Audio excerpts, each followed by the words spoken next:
Hi, everyone. Welcome to Rabbit Hole Reflections, where we explore journeys through darkness into light. I'm Lisa Van Slyke, your guide on this rabbit hole journey. Today, we're joined by Kellie Fitzgerald. Hi. Author of Laylee and the Elephants and also the book, Yes, I Died, but I'm Totally Fine Now. Today, we're just going to listen to Kellie as she shares her evolution story, her rabbit hole moment, and then we're going to hopefully get some nuggets of wisdom on how she was able to get through those and what she's doing with herself today. So let's get started. Hi, Kellie. Thank you so much for being here. Thanks for having me. This is always fun. You're Um, absolutely welcome. I love doing these shows. I do my own podcast, but I also like being a guest because it's kind of a different role for me when I get to just be the guest. So thank you for that. You're welcome. I just kind of want to give listeners a little bit of backstory on our story. You and I actually hosted a podcast through the now non-existent Blog Talk Radio. Yeah, Ours was Transform Your Life with Kellie and Lisa. We were on the Positive Transformation Network, which I believe you have eliminated, but now you're right. doing a lot of other things. And that was a long time ago. So now we're here. So what have you been doing with yourself between then and now, or now and then? And, we've got this book to talk about. And whatever you want to share, we're ready to listen. Okay. Well, I died in the middle of all of that, so that happened. I Um, saw that. it, it really just sometimes we go through life and we're kind of on the right path, but we're surrounded by other people with their energies that are kind of not the right people. And I went through a long period of time where a lot of people that I had known since high school, really, are no longer in my life. And it was kind of a you pick and you choose. You're like, okay, well, I like this person and I'm going to keep this person. I don't want that person. And I did that for probably 5 or 6 years. It culminated with the entire destruction of my life, as far as a very long-term marriage and that entire family, which people don't realize. You do form close bonds sometimes with in-laws, and all of that went away. So then I was sitting here in the middle of nowhere with my dogs going, huh, that kind of sucked. And then I made a decision to start again. And I picked back up teaching that I had been doing before. And I picked back up writing. And as I had stopped writing, I'd stopped everything. And I picked up, reconnecting with some of the people that I wanted to bring forward, like yourself, and and a couple of other people. And then it felt like I needed to stop and I needed to just be. And I think people don't give themselves enough time to just take a deep breath. Okay, that tower moment, I do tarot, so everything is a tower moment to me. That tower moment passed. And what am I doing now? And I really had to sit down and think about, what did I want to do? Did I want to resume podcasting? Did I want to resume teaching? Did I want to resume writing? And I found that I hadn't been on the right path, just with the wrong people. And it was holding me back, trying to drag everybody with me. If you've ever tried to teach someone something they didn't want to learn, it was like that. It was like, no, no, no, I know what I'm doing. Come with me, come with me. And they were just like, no, go away, you crazy person. So I went through that right when I was hitting my stride again, right when I put out, the Laylee and the Elephants books, and I had done, a lot of speaking engagements and that kind of stuff. And I was hitting my stride and I got really, really, really sick. And ultimately I died. And that was a whole other thing where I just kind of went, okay, doing this now, what's happening here? And it was just such a weird thing. In my book, I talk about all the things that went wrong. And I was just, people read them and go, oh, you poor thing. No, it was hilarious. It was really funny to me. Every single thing that happened became hilarious. The pain that I was in became beautiful. All of the trauma that I had gone through in my entire life became, huh, that's interesting, instead of something that was, holding me down. So it was completely different. And I tell people who've known me for a long time are like, you're different. You've changed. It's like, yeah, I have. You know, it's just one of the things that I've gone through where I can see all of the reasons for why everything had to happen the way that it did. And, at some point in the future, somebody will probably write a book about me because I don't have the intestinal fortitude to push through a book about myself. And it just, everything that I've gone through since birth has just been one thing after another, after another, after another. And at this point in my life, I'm like, all right, bring it, because I'm not, I, it'll be fine. It'll be fine. And when I do finally leave this lifetime, that's going to be it for me. I will not reincarnate as a human being again. I will move on. And that is one of the reasons I came back, because I do not want to come back again. I don't know that I do either. I was like, are we done yet? Because I just don't know how much more I can take. So I totally understand that one. The one of my favorite things that I tell people, and so I'm not a coach, I just have conversations with a lot of people. One of the things that I tell them is no matter what you believe, whether religion or philosophy, your path is your path, and it's the path that you're supposed to be on, whether it's manifested for you, through a controlled power who has already picked out where you're supposed to go, or whether it's one that you get to choose. Whatever it is, that's the path that you're supposed to be on. So there is no wrong. There could be, something that lights you up more, that is more aligned with spirit or source or God or Yeshua or however you want to, whatever that is for you. But that's the path you're supposed to be on. And yeah, it could hurt and it can really bring up some things, but, from the past, but your path is your path no matter what. And I find that helps a lot of people with what they're going through. It helps them. It's a little less challenging for them, or they're like, oh yeah, you know what? I will get through this. I am supposed to be here. Maybe I won't repeat it in the future, but it helps with what they're going through at that moment. So I think we learn best through watching other people. And if you can see someone who has gone through something you've been through, it really does help. It's really that sort of, even if you don't know them, if you only know them from the internet, it's still that kind of camaraderie. Oh, okay, I'm going to make it through because that person made it through and look what yes, they've done. I've really kind of consciously tried to do that for people. I am a certified coach, and for all the good that does, but it's something I've always tried to teach people is that whatever you've been through, I guarantee you someone else somewhere has been through it.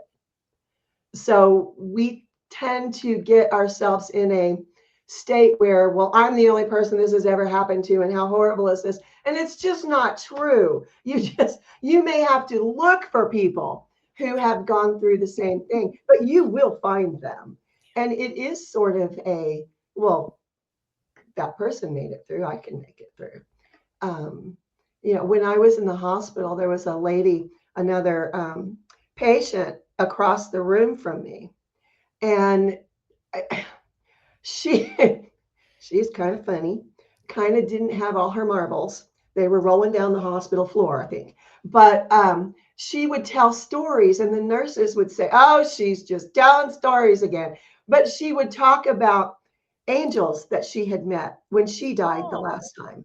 And why did they bring her back? She was so happy there. And she was with her husband who had died before. And what were her kids thinking? And I realized really quickly she had just seen some things. She wasn't a crazy person like the nurses thought. She had just seen some things. And by talking to her, I was like, yep, not going to tell that nurse anything. So I learned a lot from her without even directly learning it, just hearing what nurses were saying. And it's just, okay, Not I have everybody's to. ready for that. Right. They just were not ready for that. And it's just when you have been to the other side, nobody's ready for that. You Right. know, it just, I came back and literally everything at my house was falling apart. And I'm like, what are you people doing? You know, it just, and a friend of mine told me I couldn't even rest when I had died. I came back and had to immediately start taking care of things again. And I think that's what this woman was talking about. You know, you Okay. have to come back into this life and just resume your normal activities like nothing has changed. And everything has changed. And that was a piece of that woman's experience that I took to heart, um, just because I knew exactly what she was talking about. I knew it exactly. And people we leave behind, I think in some ways they miss us so much that they just want to think everything is fine. You know, you're home, everything is fine. You're awake in the hospital, everything is fine. And nothing is fine. So I've talked with a number of other near-death experiencers, and that's a common thing that people deal with when you do come back. Interesting. It's like, wait a minute, I came back for this? Huh? Really? Well, I didn't know. I'll have to look into that. That sounds very interesting. So you wrote about that experience, hmm and I'm just going to show everyone the book. Yes, I died, but I'm totally fine now by Kellie Fitzgerald. I hope with my green screen it's coming across. Yep. I record out of my bedroom, so you're welcome to some of the insights that you're seeing behind me. This is recorded, but it's just like it's going to be live. So I hope everybody was able to see that. Yes, I died, but I'm totally fine now. Let's talk about the book and some of the In experiences, the bag. and then we'll talk about Laylee and the elephants, because I know Yeah, that's your passion that's project. And yes, an absolutely beautiful, beautiful artistry in the books, and just a great story. And yeah, so let's go ahead and let's talk about the yes, I died, but I'm totally fine now. it has some really strange things in it. Um, I have never really been a totally religious person. I've always been deeply, deeply spiritual. But I think religion has done more to divide humanity than bring everyone together. That's just my experience. So when I died, and I that night, I remember thinking, if I go to bed, I'm gonna not wake up. And then I'm looking at my hodgepodge of animal roommates, as it were, and I'm thinking I can't do that to them. So I was thinking about maybe I should call 911. And if by magic somebody called 911, I live alone with 6 dogs and 4 cats. One of them's really talented, but the first ambulance showed up and they weren't prepared for me. Now, anyone else, anyone else would call 911, an ambulance would show up, they would take you to the hospital. In the story, no, not for me. The first ambulance arrived. There was an issue. They didn't know how to deal with me. I was actively dying. I was like passing out and stuff. And so they had to call another ambulance. And I'm going, huh, this is interesting. And the fact that an ambulance had to call an ambulance was so funny to me that I took a deep breath and I was back in my body because I was slipping away. And then the second ambulance came and they argued with me. And I said, I cannot breathe if you lay me flat. I have to have an incline of some sort. And they said, oh, no, you'll be fine. And I died. And, they were like, really CPR and trying to get me. And finally, they realized I had to be at an incline. So then they fixed that. And I was in and out of consciousness on the way to the hospital. And then they were talking about a bird, and I'm thinking, the cranes migrating, and it was just one thing after another. I actually did die in the hospital, or in the helicopter on the way to the hospital. I was sitting on the outside of the helicopter on the landing skid, enjoying the view, watching the stars. And I hear this beeping and this terrible commotion inside the helicopter. And I glance over and they're frantically trying to get me to live. And I'm like, bye. And there was a bright winged being on either side of me. And the second I noticed them, I was in the tunnel. And it was that quick. I learned that angels come, they are multidimensional beings, and they come to us from higher up dimensions. I learned that the afterlife, just exactly like we create our lives here, we create our afterlives. So no two are going to be the same. It was for me, since I've always had unconditional love from animals and never from people, my heaven consisted of an awful lot of animals that I've loved through my life, and a couple of friends that died way too soon. So that was my heaven, gardens and unbelievable sense of love and oneness, and realizing we are all connected. We are all exactly where we are supposed to be right now. The way you are is the way you're supposed to be. Earth is a school for us to grow our souls. A lot of things that I learned about just life in general, and how what an amazing thing it is that we can even have a physical body. And people just go through their lives like, it's nothing, when it's everything. And when you look at people like, we are all connected, we are all one, we are all pieces of the same puzzle, then it becomes, why would you be angry at somebody? I mean, you can temporarily be angry at people. There are, mostly my child, that I argue with on a regular basis. But still, it is all about love. It's all about that connectedness. If people ask about who meets you on the other side, it's pretty much who you want to meet on the other side.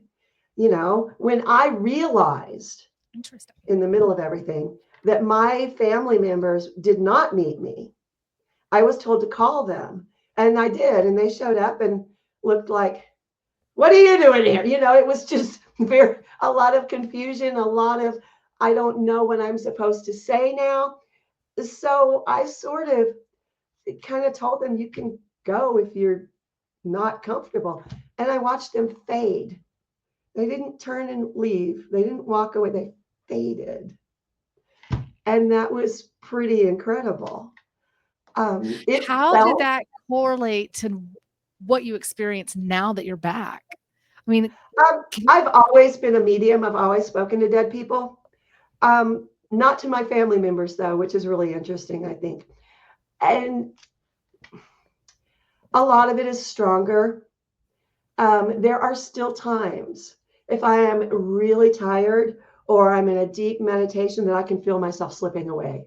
It's like I have one foot here and one foot over there. The sheer number of other dimensional beings. One of my mentors said they followed me home. Apparently I've kept them, but they're still here. And that is a direct result of me being on the other side. When you are on the other side, you see everything. You can see everything, different dimensions. It's layered. So coming back, it's more, I laugh a lot more than I ever did. Those things that we think are so important really aren't that important at all. Mostly with students, I've had a couple of students for many years, and they both have said individually, they've said the same thing. It's some of the things that they used to really dwell on. You have to be still when you're meditating. You have to keep your eyes closed. You have to, all of these rules. I just threw them all away. It's like, you do you. You can't sit still. I have a hard time doing that myself. Yes, You know, I'm totally a fidgeter. So. it's just, you do what works for you with the intention that you are going to reach some level of a meditative experience. It will be different than if you are sitting still, but it can still happen. A lot of things, a lot of religious things, I never really bought into, but I know angels are real. However, they're multidimensional beings. That's a little bit different. Yeah. The guide that came back from heaven with me, heaven for lack of a better term, I believe he was totally sent by my friends that were there who knew I was not ready to go. I was like, no, I'll just stay here. Can you like beam up my animals so they're with me? Because that was my thing. I did not want to leave them. Yeah. And in the middle of everything, there was a voice calling me, voice that I don't know who it was really. I have an idea, but I don't really know. And there were two things that I came back for, and both of them were love. I came back for love. I came back for the love for nature and all of the living creatures on the planet. And I came back for this unconditional love that I am supposed to be finding soon. So it's all about love.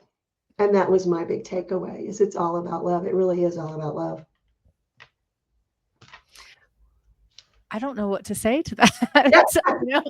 The idea that you watched. So I'm going back to the fidget thing. I really need assistance, guided meditation, because my thoughts are all over the place. I'm self-diagnosed ADD. I don't need to go to the doctor to tell me that I have it. I know I absolutely have it. But for me, some of the things that I like to do are meditate the things away. And even if it's just music in the background that's kind of helping me focus my thoughts back, meditate things away. So when you mentioned that your family faded, I think that's very powerful for people to be here, because you can dissolve that link, that whatever it is that is binding you to your past, to somebody who might not even be here anymore. That's very, very powerful that you actually watched that, and maybe they can do that in meditation. So I wanted to definitely bring that up, because, the human existence isn't supposed to be this difficult, but we definitely make it this hard, and holding on to things that don't serve us. Your path is your path, but it doesn't mean that it's not going to redirect, the course. And there are things that you can do to ease that burden, and, cutting those ties. So one of the things that I do, I love to work with women on creating generational wealth.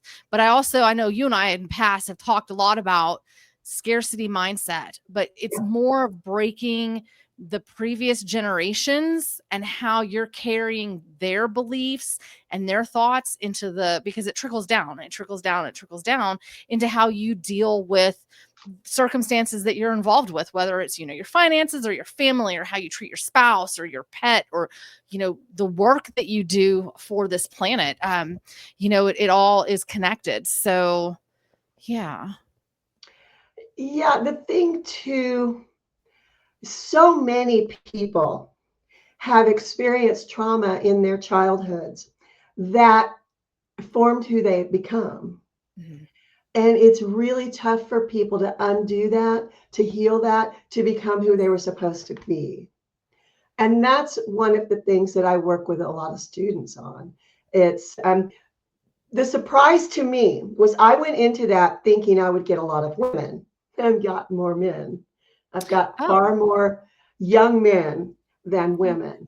And it's just because they go through the same things. In my mind, I was thinking, well, they probably had, more people being supportive of them as the man.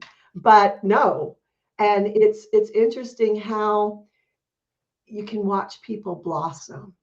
And that's why I keep doing it, even though I'm not making any money on it. Because you get to watch people blossom and they're like, yes, I always did like to do that. And it's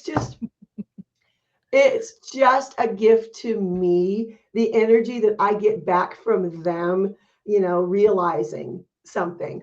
It's like, they were told boys don't cry, Right. boys are strong, boys take care of everything. And, sometimes you have some really sensitive boys and maybe they're not up to, doing all of these strong things that men expected boys to do. Um, it's just amazing. But everyone, not just men, women too, we carry that trauma, and that trauma seeps into who we are, and it seeps into our self-esteem, and it really colors how we see ourselves. Never mind how anyone else sees us. It colors how we see ourselves. And that's the thing that is so important, especially these days when really and truly I say this and people go, yeah, whatever. But humanity is evolving, humanity is growing. And we need to heal all of these deep wounds so that we're not left behind. And that's really what it comes down to is you really need to heal, whatever that looks like for you. I tell this story often about, I had a student one time years ago, and she would write down something she wanted to let go of that was really bothering her. Why can't I let this go? She would paint it on a rock and throw it. And that was her way of, I'm letting it go. Physically, I'm letting it go. I can't do that because I have dogs and they would bring the rock back Okay. to me. You're like, no, I want it gone. I don't want you to bring it back. This isn't a game of fetch. But little things like that you can do for yourself really do, help. They really do help. Just don't do it if you have a retriever type dog. Yeah. Right. Don't have it if you have a dog that is a herder or like Yeah. take care of the protector kind of dog. I tell, so I have a few people who I don't want to say I work with, but we're definitely there to help each other on our spiritual growth journey. And I tell them all the time when I see something, it's like, that inner child is yelling a little bit. Let's sit down. Let's tell your past self that thank you. I've got this. I love you so much for trying to protect me. But, Yep. now we have to XYZ, and then you give the child a red balloon and you let them go play and it's a red balloon because something might come up that's going to bring your inner child back or bring whatever that moment was that is just kind of on repeat for you that, it might come back. So the balloon is not permanent. The child might come back to protect you in another way. And then you're just going to let it go until it's time for it to come back. So when the child's back, the balloon,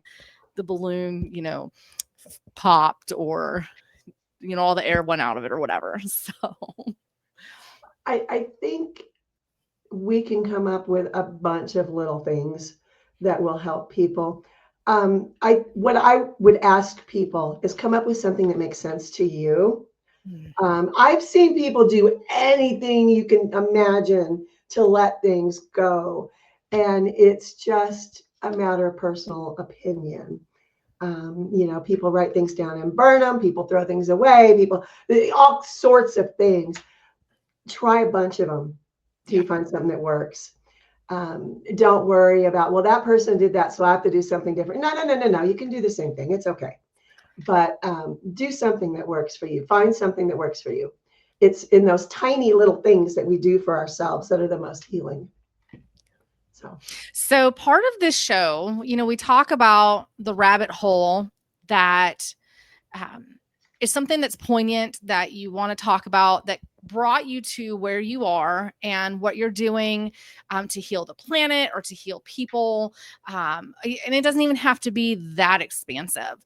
So obviously, you died. So I guess, coming back from death is actually, undying. So you did that. But now, what are you doing with yourself? And I know that you mentioned that a little bit, and you coach people still, and you're definitely writing, but you mentioned a lot of things. So let me backtrack just a little bit, because this marks the 10-year anniversary where you and I have known each other for 10 years. This year, we were in a book that it was a compilation of multiple women from across the United States. And I think we had some internationally, that we all came together and told a little bit about our story, about how the internet helped us heal and how we wanted to empower people to use the internet, the groups that you find on Facebook or finding meetings in your local area or whatever, and how you can use those sources to help you heal. So we started our journey together in 2014. The book will be 10 years old this March. Like, is that even allowed? I don't know. 10 years? What? But that's how you and I came together. And then from there, we had our own show. And then I'm bringing Rabbit Hole Reflections back because there is so much healing that the world needs, and everybody has a different story that somebody might be able to relate to, even if your story isn't necessarily the same exact thing, like alcoholism or addiction or abuse or whatever the case may be. There are still going to be some nuggets that people can take. So you mentioned that you walked away from your path.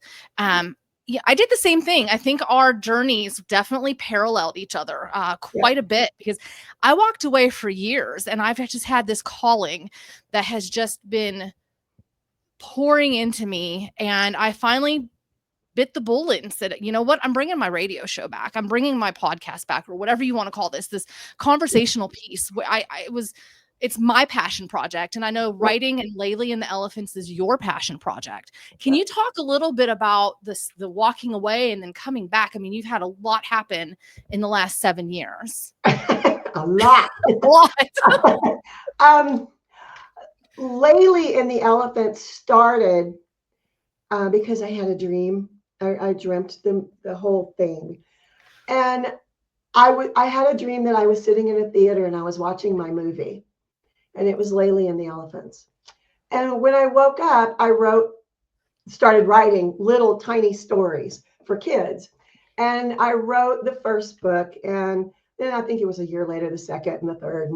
And I started getting sick, and I was going through so much that I was sleeping pretty much, 20 hours a day. And the other 4 was because I had animals to feed.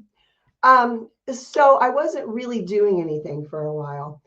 And then when I died, oddly enough, when I came back, I was like, book 4 has to come out. It's time. It should have come out last year. It's time. It's time for book 4. And people who were around me then were like, you just had a really big medical thing. And like, call it what it was. I died. And they're like, oh, that was just so horrible for them.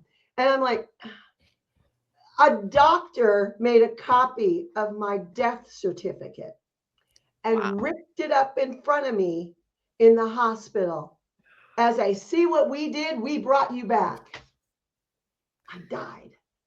And they're like, well, we don't want to call it that. All right. I played gin rummy with Transition. God. Yeah, right. So I just really had to get book 4 out. Book 4 wasn't even written yet. And it hadn't even begun being illustrated. Okay. So I got the same illustrator and I wrote it pretty quickly.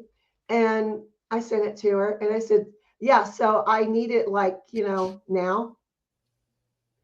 And she said, please.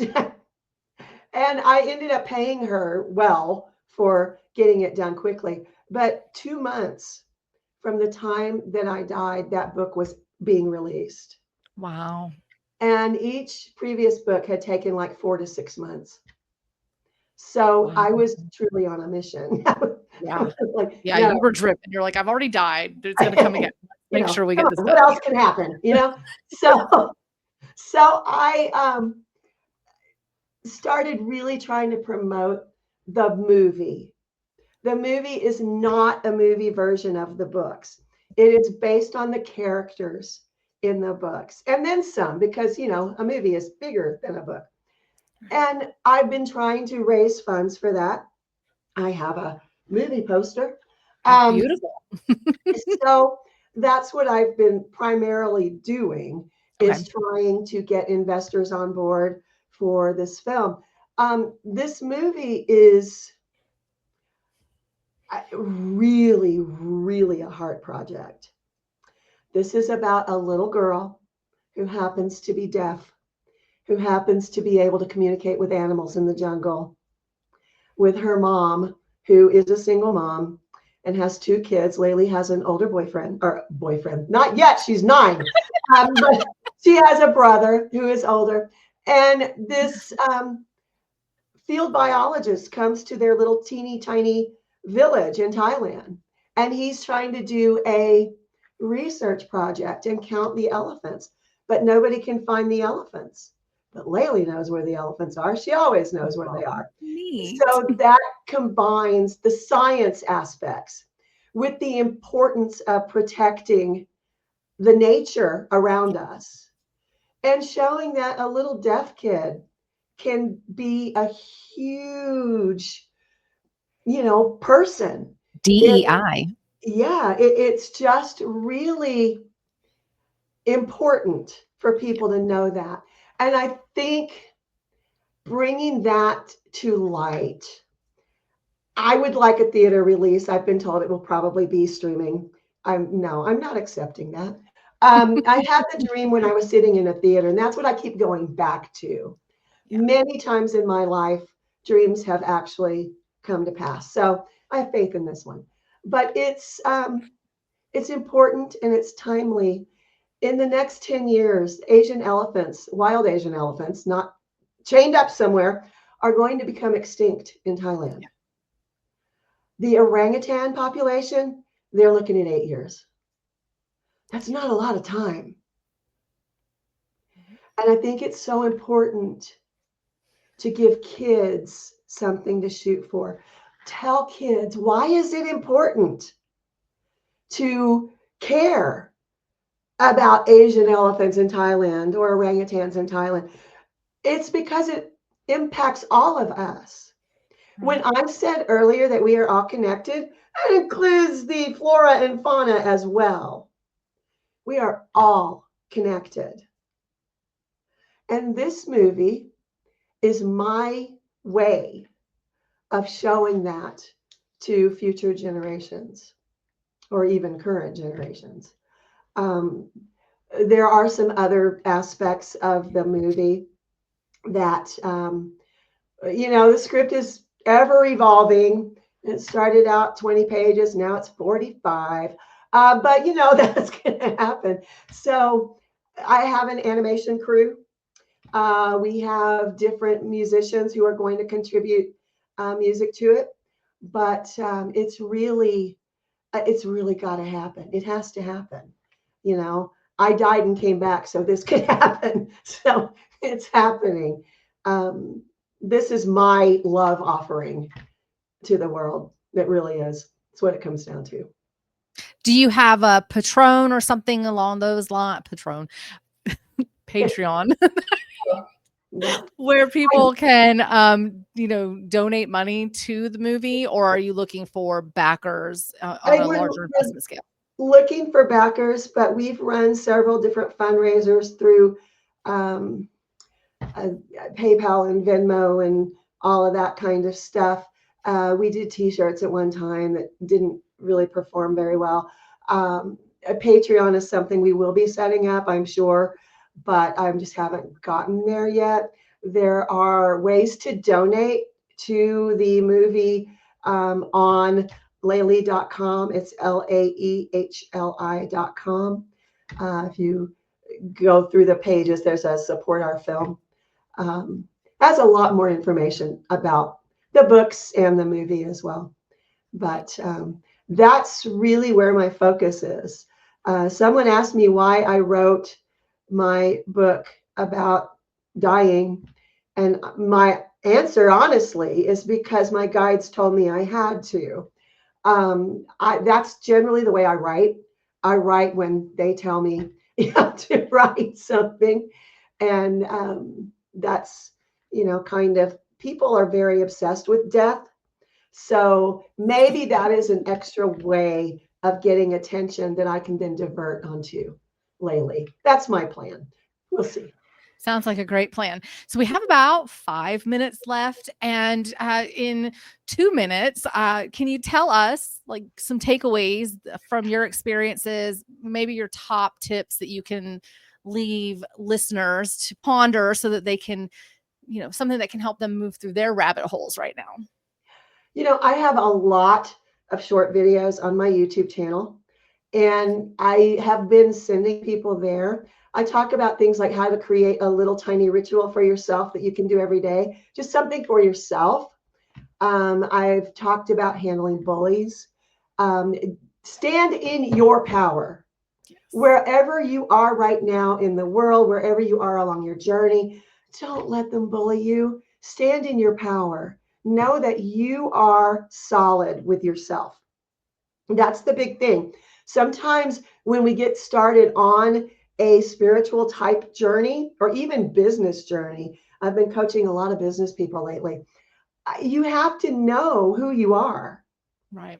If you don't know exactly who you are and exactly what you want, they're going to come and you're going to be doing this because you're not going to be standing. Stand in your power.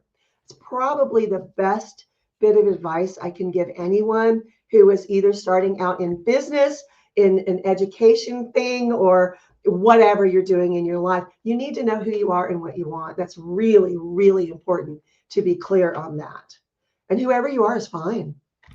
Nobody really cares who you are as long as you're standing in your power. When you are so dead set, I know who I am, they're not going to mess with you anyway. Beautiful. And now I'm just going to plug the book one more time. Yes, I Died, but I'm Fine Now by Kellie Fitzgerald, because this is the only one that I actually have in my hands. And then you have Laylee and the Elephants. There's 4 books now. There's 4 books now. This is the easy reader version of book 1. But there are, I don't have all 4 of them, but there's a bunch of them. Very nice. It's just soon to be a movie. And then how can listeners find you? I am on Facebook is probably the easiest way. I also have a YouTube channel. I believe it is Kellie Fitzgerald, author 6689 or some weird stuff like that. Yes, Kellie Fitzgerald, author 6689. I don't know how I ended up with that, but anyway, yeah, who knows? And then do you want people to reach you through like Facebook Messenger, or what's the best way Yeah, to find you? I'm on Facebook is probably the easiest way. I'm getting on there more lately because I've been told I should be. So, yeah. Well, thank you for joining me, Kellie. I always love doing this with you. And the fact that this week marks my 5 years sober, and then the 10 years, and you knew me when I wasn't sober. So the fact that I can circle back to this and have how we started with the 10-year anniversary of the book that we put out that was an international bestseller. I'm not going to drop the link or anything like that here, but and that's how we met, and our journeys through podcasting, talking to each other, having conversation, whether it was a challenge or a difficult topic, or if it was just something, just to help readers along the way. So I'm so glad that you were able to be here on my very first rebirth of Rabbit Hole Reflections. Thank you so much for joining us. And I hope that you and our listeners have a great rest of their day. I will have links in anywhere I post the podcast or the video so that everyone can find you as well as me. Again, my name is Lisa Van Slyke. I am the host of Rabbit Hole Reflections, and you have been listening to our conversation with Kellie Fitzgerald. I hope you all have a wonderful day. Thank you. Bye.